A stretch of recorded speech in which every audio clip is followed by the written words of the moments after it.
Good morning guys, কি খবৰ আপোনালোকৰ? নিশ্চয় ভাল, আমিও ভালে আছোঁ আপোনালোকৰ আশীৰ্বাদত। আজি এটা ৰেচিপিৰ ভিডিঅ' লৈ আহিছোঁ। চাওক আজি কি ৰেচিপি বনাম, কেনেকৈ বনাম আৰু কি পদ্ধতিত বনাম। দেৰি নকৰি ৰেচিপিটোৰ মাজলৈ লৈ যাওঁ আপোনালোকক।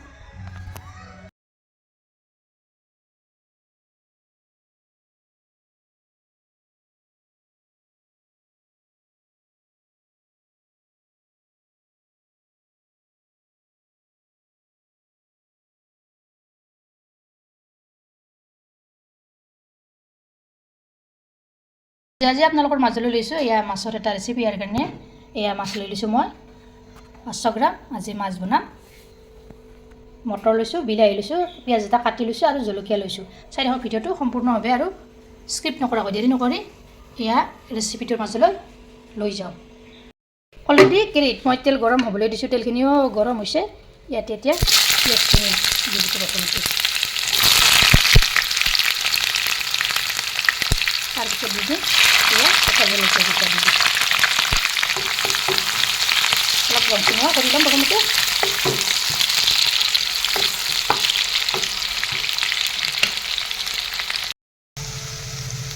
এতিয়া জলকীয়া আৰু পিঁয়াজখিনি ধুনীয়াকৈ নৰম হৈছে। ইয়াতে এতিয়া মই নিমখ দিছোঁ এচামুচ, এয়া দি দিছোঁ হালধি গুড়ি এচামুচ।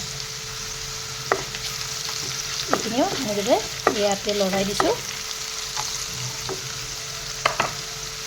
তাৰপিছত এয়া দি দিম মই বিলাহীখিনি। খুব সহজ পদ্ধতিত এই মাছৰ তৰকাৰী দি বনাব পাৰি। আপোনালোকে এনেদৰে এবাৰ বনাবচোন মোৰ পদ্ধতিত। বিলাহীখিনিও এনেদৰে অলপ ভাজি দিছোঁ। 3 মিনিটমান সময় এনেদৰে ভাজি লওক।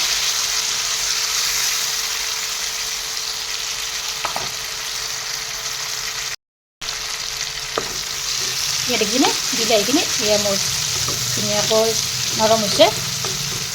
ইয়াতে এতিয়া মই মটৰকেইটা দি ল'ম।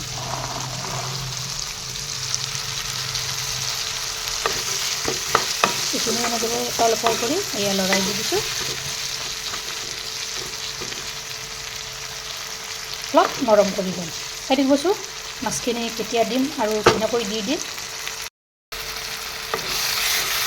এতিয়া দেখিছেনে বিলাহী আৰু মটৰখিনি ধুনীয়াকৈ এয়া নৰম হৈছে। ইয়াতে এতিয়া মই পানী দি দিম। পানী দি দিলোঁ জোখমতে। এইখিনি এতিয়া ভালদৰে মই উতলিব দিম। কোনে কোনে বাৰু এই প্ৰচেছত বনাই মোক জনাবচোন কমেণ্টত।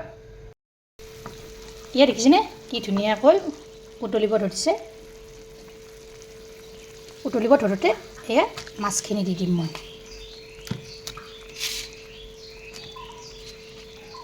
এনেকৈ দি দিলোঁ।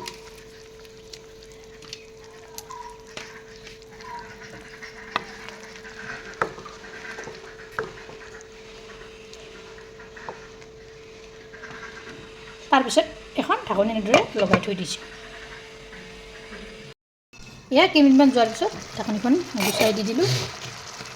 দেখিছেনে পানীখিনি সম্পূৰ্ণভাৱে নাইকিয়া হৈ যাবলৈ দিছোঁ। এনেদৰে আপোনালোকে এনেদৰে ৰাখি থৈ দিব। এয়া হৈ গ'ল, নমাই থৈ দিলোঁ। আজি ৰেচিপিটো কেনে পালে আপোনালোকে কমেণ্টত জনাবচোন।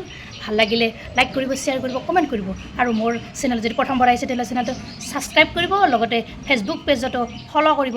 ধন্যবাদ। আকৌ এটা নতুন ৰেচিপিৰে সৈতে লগ হ'ম। আজিলৈ আহিছোঁ।